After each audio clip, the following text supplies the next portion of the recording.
الحمدللہ رب العالمین والصلاة والسلام علی سید الانبیاء والمرسلین اما بعد۔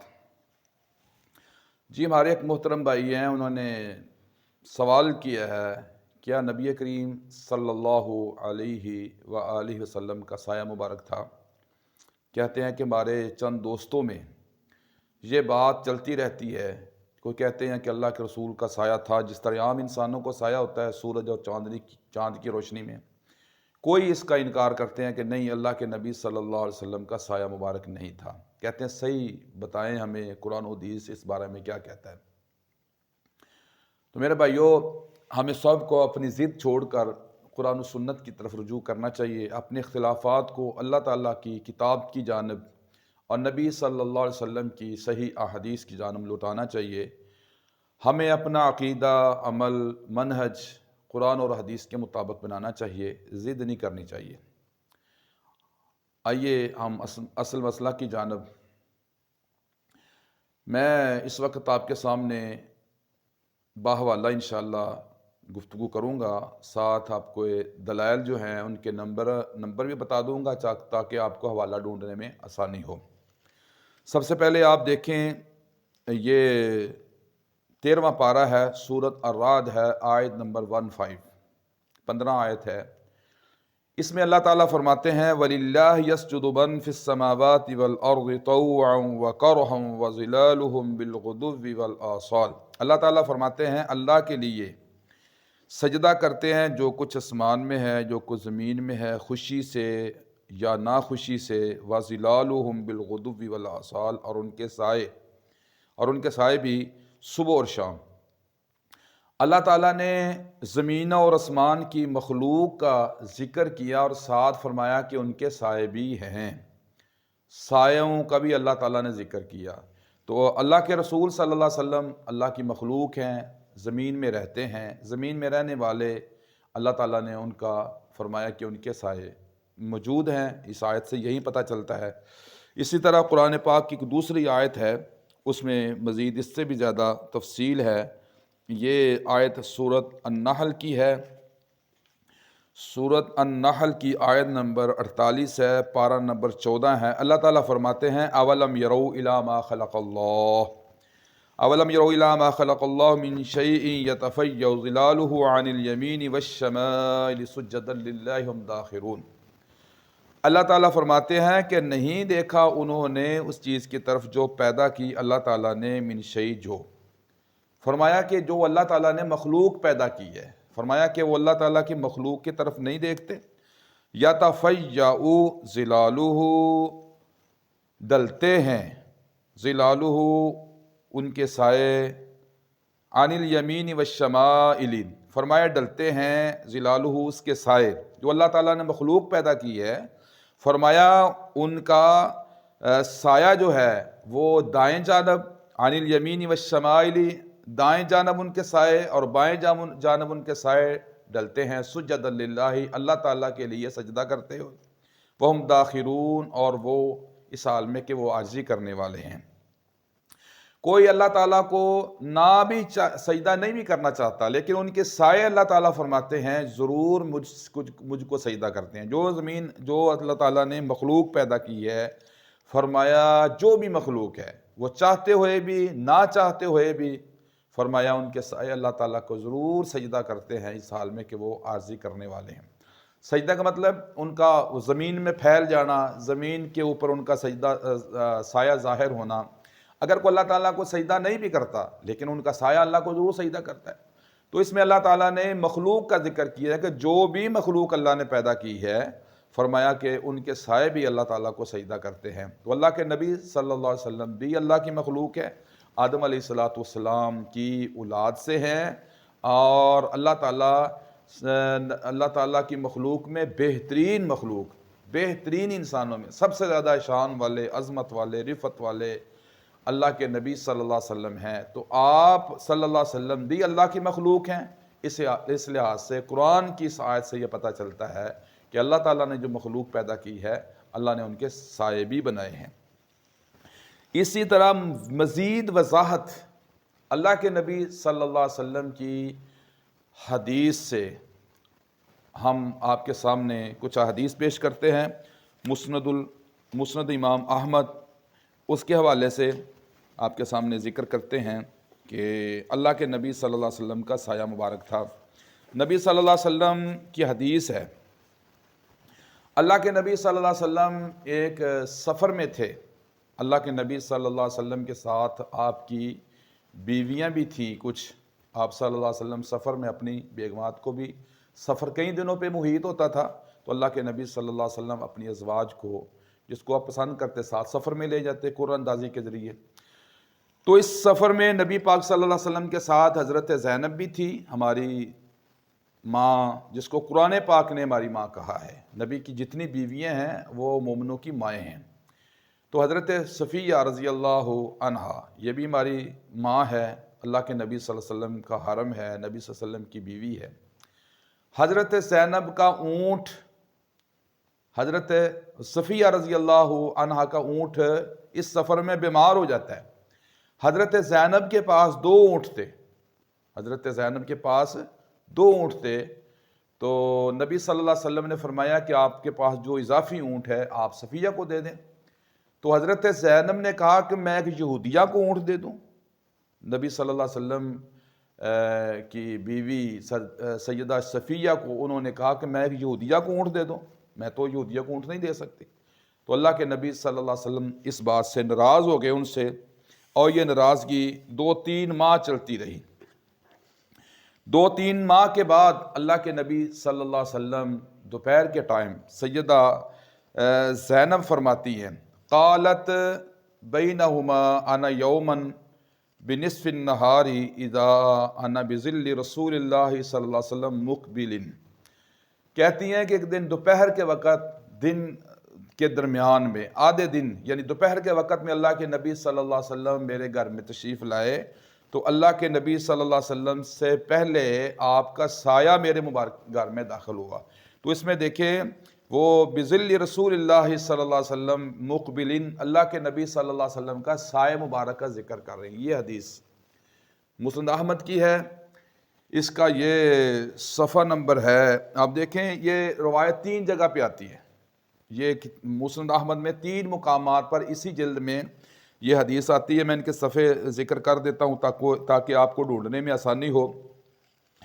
190 صفحے پر یہ حدیث آپ کو ملے گی، 273 صفحے پر بھی ملے گی، 475 صفحے پر بھی یہ حدیث مبارکہ آپ کو ملے گی۔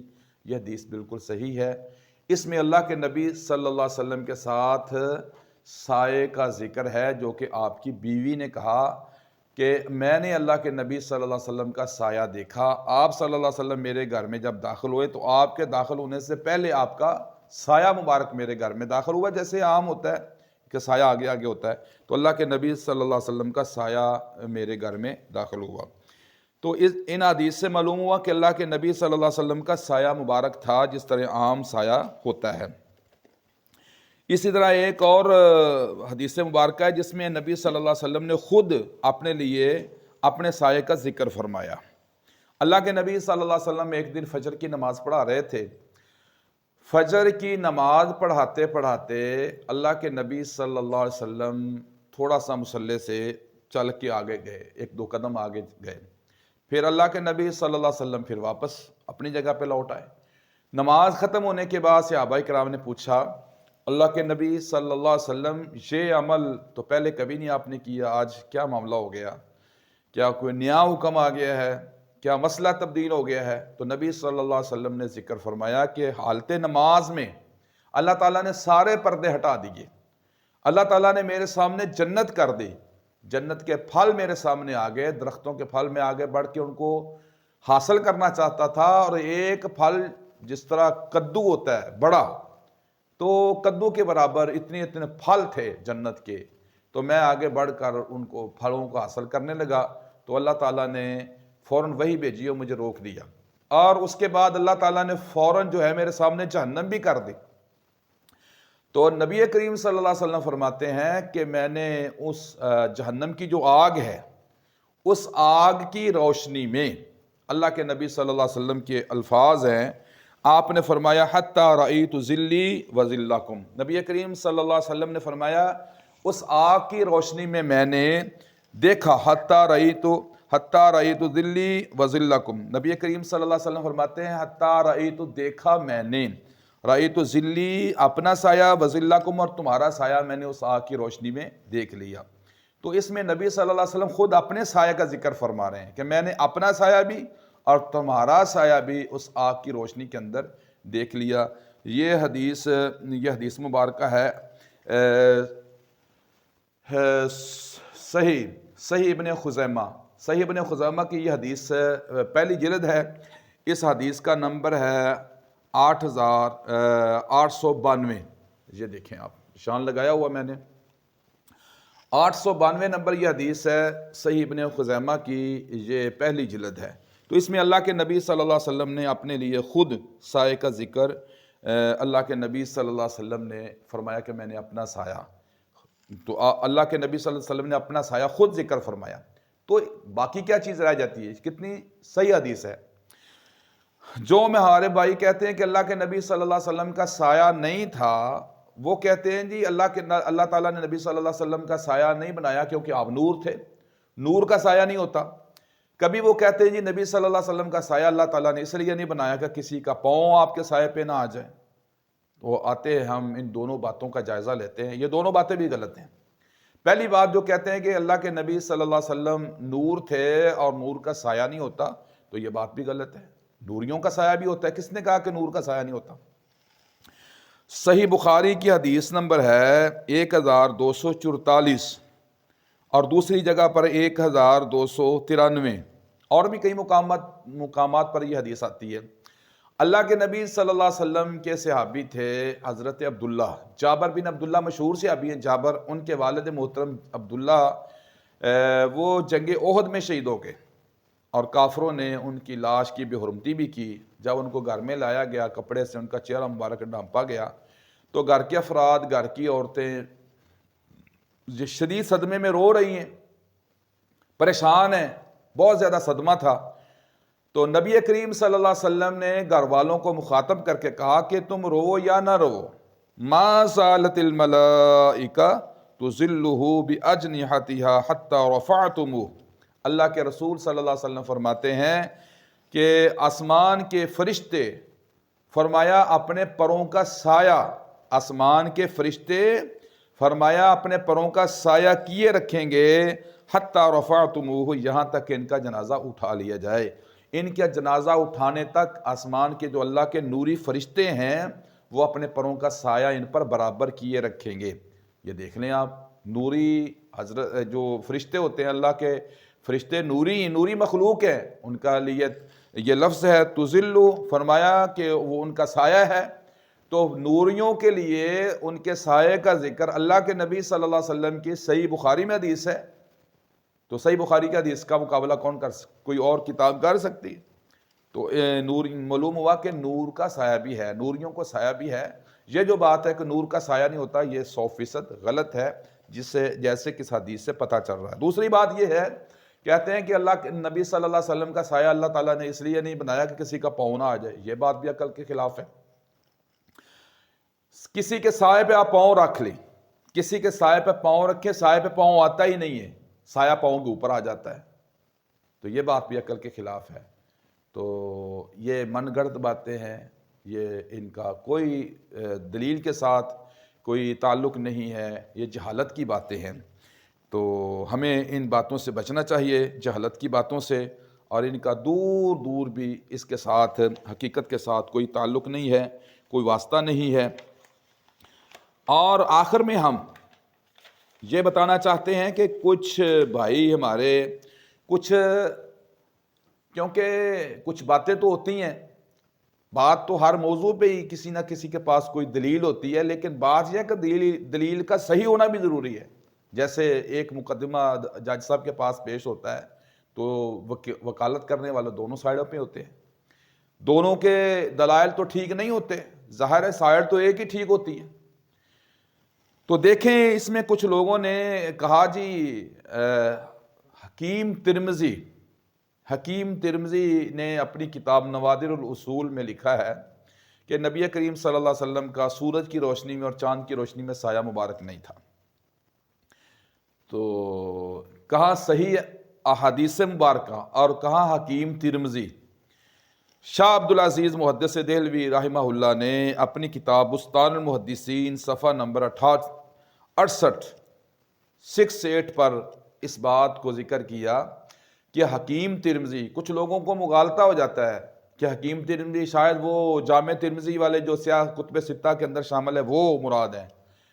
بھائی جان یہ وہ بتا رہے ہیں، شاہ عبدالعزیز کہتے ہیں کہ یہ حکیم ترمذی وہ ترمذی والے نہیں ہیں جو کتب ستہ کے اندر ہیں، اور کئی لوگ حوالہ دے کر اس سے یہ ظاہر ہوتا ہے کہ یہ ترمذی کی کتاب کے اندر ہے، جامع ترمذی جو کتب ستہ کے اندر۔ کہتے ہیں ایسی بات نہیں ہے، اس میں بہت ساری باتیں بغیر سند کے، فضول باتیں، واہیات باتیں بھی درج کی گئی ہیں، تو کہتے ہیں کہ اس کا دور دور کا بھی کوئی تعلق نہیں ہے۔ اور اس سے بڑھ کر کیا صداقت ہوگی، حکیم ترمذی نے خود اپنی اس کتاب کے اندر یہ بات لکھی ہے کہ میں نے یہ کتاب اس لیے نہیں لکھی کہ لوگ میری کتاب سے حوالے دے کر کوئی مسئلہ ثابت کریں۔ کہتے ہیں کہ میں نے تو صرف اپنا وقت پاس کرنے کے لیے یہ کتاب لکھی ہے، چلو فارغ بیٹھنے سے بہتر یہ ہے کہ کچھ نہ کچھ لکھ دیا جائے، تو میں نے تو اپنا وقت گزارنے کے لیے ایک کتاب لکھ دی ہے، باقی اس لیے نہیں لکھی کہ لوگ اس سے کوئی دلیل طلب کریں، اس سے دلیل دیں، کوئی آگے کوئی مسئلہ بتائیں۔